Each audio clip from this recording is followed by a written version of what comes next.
Serbët përsëri nuk po preken nga vendimi për rritjen e çmimit të energjisë elektrike.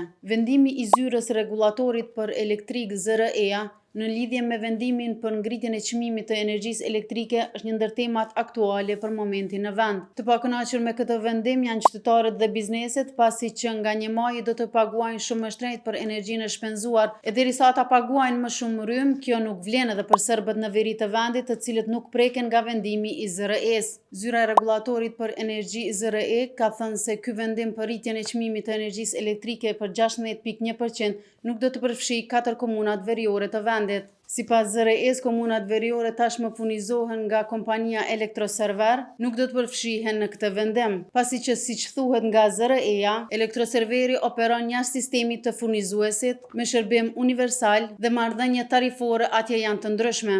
Tarifat e miratuara nga bordi i zyrës së rregullatorit për energji ZRE zbatohen nga furnizuesi me shërbim universal, duke filluar nga data 1 qershor 2025 në gjithë territorin ku ai operon. Nëse pyetja ka të bëjë me 4 komunat veriore të vendit, të cilat aktualisht furnizohen nga Elektroserver, atëherë këto tarifa nuk zbatohen në atë pjesë të territorit për shkak se Elektroserver operon jashtë sistemit të furnizuesit me shërbim universal dhe marrëdhënie tarifore janë të ndryshme, thuhet në përgjigjen me shkrim nga ZRE-ja.